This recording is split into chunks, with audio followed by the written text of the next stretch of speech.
Entonces, cuando hablamos acerca del COVID, tenemos que hablar acerca de muchas cosas. Y quiero empezar aquí con un artículo que fue escrito por Eduardo Rodríguez Palacios.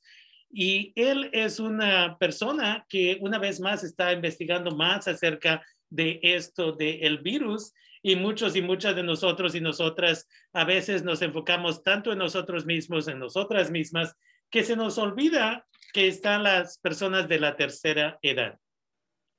Y lo que se da uno cuenta aquí es que las personas de la tercera edad también necesitan nuestro apoyo y eso significa que necesitamos asegurarnos que la gente está aprendiendo, está sabiendo cómo apoyar a estas personas. Necesitamos apoyarnos a nosotros mismos, educarnos a nosotros mismos para apoyar a estas personas. ¿Por qué? Porque muchas de las personas de la tercera edad, como resultado de COVID, se cerraron negocios y perdieron muchas cosas, incluyendo que les afectó a muchas de estas personas económicamente, el desempleo, la incapacidad de jubilarse. Había gentes de tercera edad que ya estaban a punto de jubilarse, tal vez les faltaba 1 o 2 años y de pronto perdieron todo este dinero que estaban ganando y eso va una vez más, tener unas consecuencias negativas en el jubilarse. El tener bajos ingresos, una vez más, tal vez estaban ganando cierta cantidad y ahora, sea que están en desempleo o están recibiendo otro apoyo, no están recibiendo suficiente dinero para poder tener dinero para renta, comida u otros gastos relacionados con la familia. Una vez más, sabemos que cuando hablamos de la tercera edad y vivimos en un país donde se controla hasta cierto punto por los hombres, desafortunadamente, mujeres tienen mayor riesgo de ser excluidas específicamente de servicios, de apoyo y de oportunidades, incluyendo empleo.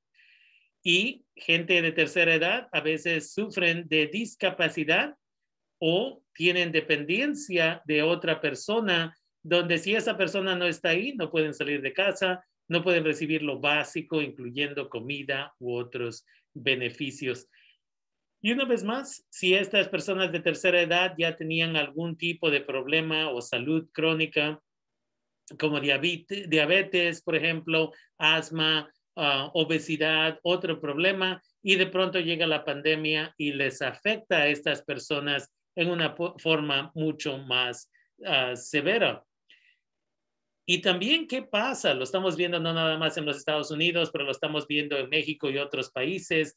El ser abuelo, abuela y padre, madre otra vez. Esto es donde muchos de nuestros hijos e hijas tienen hijos e hijas y terminan en la cárcel, nuestros hijos, hijas, y entonces nosotros tenemos que cuidar a los nietos y nietas. En esa situación, ¿qué pasa cuando eres persona de tercera edad, tienes 65, 70, 75 años de edad y tienes un niño de 10, 11, 12 a quien tienes que proveer y eres la persona que provee para ese niño o esa niña diariamente? Entonces, ¿cómo nos afecta con las otras cosas que he mencionado anteriormente? Y una vez más, cuando cuando estábamos en el rancho, por ejemplo, y éramos ancianos, ancianas, podíamos salir a caminar, a hacer ejercicio, a hacer diferentes actividades que nos mantenían conectados con los otros vecinos, vecinas y otras personas de la comunidad. Y ahora estamos aislados, aisladas como personas de tercera edad en nuestras casas y no podemos salir, sea por incapacidad, sea por muchos otros factores, y eso nos lleva a una vez más la depresión. Tenemos que mantener todas estas cosas en cuenta. Entonces, si usted vive junto a una persona de tercera edad, a veces es importante, siempre es importante, pero a veces sí va a ser una interacción positiva donde usted les llama, les manda textos, les manda un correo electrónico o les deja una nota en la ventana que diga, hey, aquí estoy, lo que necesites, me avisas. Entonces, eso es importante. Y algo que se relaciona a cosas que he mencionado aquí anteriormente es el lugar de residencia. Si usted vive muy lejos de los servicios de la comunidad, ¿cómo va a llegar a recibir esos servicios? Eso es importante. Si vive en un área muy pobre, donde tal vez no existen los servicios sociales necesarios, las clínicas o esas cosas, cómo usted va a sobresalir. Y eso nos ha llevado a veces a que miembros de nuestras familias han fallecido. No nada más las personas de tercera edad, sabemos que gente en sus 20s y 30s y 40s también ha fallecido. Y ahí es donde entramos a la segunda parte de esta conversación por el autor Eduardo Rodríguez Palacios, quien entrevistó a una, ¿cómo se llama? A una terapista, a una psicóloga, María Guadalupe Iglesias Ramírez. He tratado de comunicarme con ella para tener este diálogo y espero poderlo hacer en el futuro. Ella es de la Universidad Autónoma de Nueva León y la realidad dice es que en el duelo hay 5 etapas y la primera es la negación.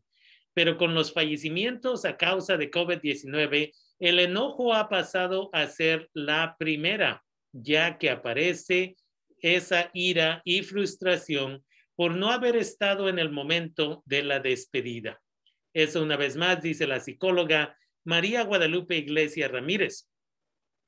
Las etapas del duelo son la negación. Hay negación porque no se vio al familiar y aparecen pensamientos como ¿será él o será otra persona? Aquí lo más difícil es no haber estado en la sala de espera del hospital en los últimos momentos. El paso 2 es el enojo. En este momento surgen pensamientos como ¿por qué le tocó a él o a ella si mucha gente no se cuida y anda en la calle? 3, la tristeza. Viene la culpa, es decir, el familiar piensa que no hizo nada más que estar al pendiente del teléfono o solo orar. Se minimizan los esfuerzos al no haber estado cerca del paciente en el hospital. Se piensan cosas como, ¿habrá sufrido? ¿O habrá sentido solo en el último, se habrá sentido solo en el último momento?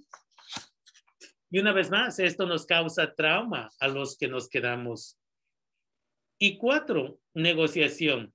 Es la etapa en que el familiar dice, está bien, no pude hacer nada más por él o ella porque si lo hacía, corría el riesgo de contagiarme y yo contagiar a más familiares.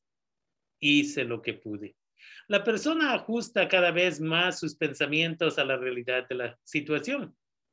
Y finalmente, la aceptación. Al recibir las cenizas del ser querido, la familia comienza a trabajar en la aceptación de su ausencia. Desafortunadamente, muchas personas se quedan estancadas en el primer o el segundo paso. Y como dice la psicóloga, muchas veces en estas situaciones ahorita por COVID, el segundo paso se vuelve el primer paso de la negación, se vuelve el enojo. Y se enoja uno, y a veces se enoja uno con uno mismo, una misma, por mucho tiempo. El problema con ello es que nosotros podemos afectar nuestras mentes negativamente y nuestro cuerpo, el cual nos puede exponer después a más problemas con el COVID. Dice aquí en este artículo que los rituales de velación también han sufrido modificaciones a causa de la pandemia del coronavirus, puesto que se ha evitado dar el último adiós a ese ser querido en las funerarias o panteones. Por esta razón, tal como lo explica la especialista de la Facultad de Psicología, una vez más, Iglesias Ramírez, hoy en día se están presentando situaciones como el duelo anticipado.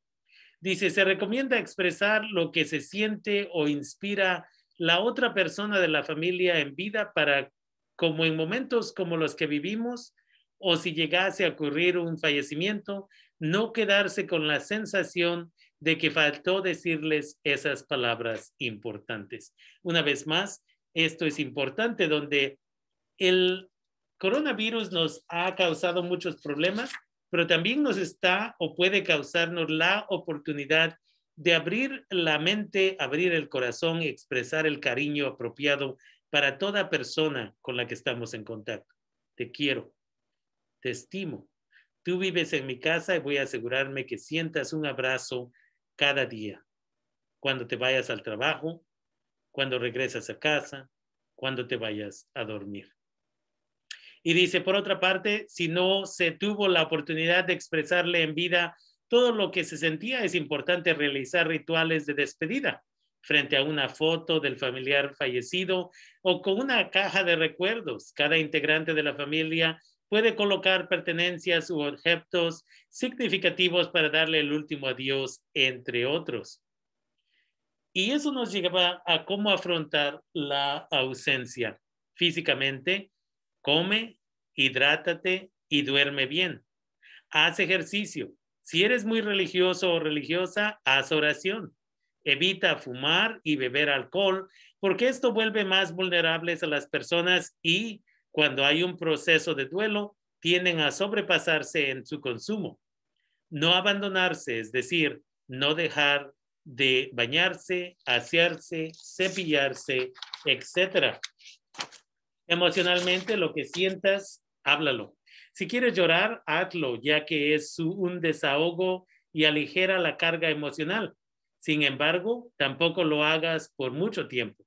Expresa con la gente más cercana lo que piensas y sientes. Si no te gusta hablar mucho, escríbelo, o si no te gusta escribir, dibújalo. Cognitivamente es bueno que pienses en la persona que falleció, pero es más importante que lo hagas en los que siguen vivos.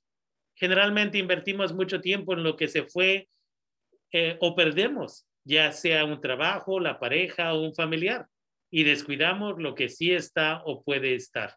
Enfócate y dedícales energía a los que siguen contigo y a lo que viene.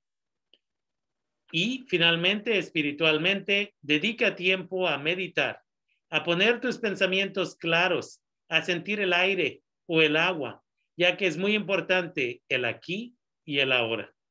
Y a pesar de que estamos en confinamiento, que tu vida no solo sea el internet o las redes sociales o la televisión, o utilízalos para solo seguir en contacto con los demás. Todos estamos en duelo. Hay que entender que todos estamos inmersos en un duelo, porque todos hemos perdido algo a raíz del coronavirus, no necesariamente a un familiar. Gracias por escuchar. Esto es importante para nuestras comunidades durante estos tiempos difíciles, cuando están la gente perdiendo familiares, amigos, colegas del trabajo, a veces de muchos años, y en esta situación debemos de cuidarnos unos a otros, unas a otras. Se les invita entonces ese abrazo fuerte para ese hermano, esa hermana, ese familiar. Se les invita que de ahora en adelante no esperemos hasta que ya no estén aquí, pero que esta sea la lección para que no vuelvamos a continuar sufriendo del duelo.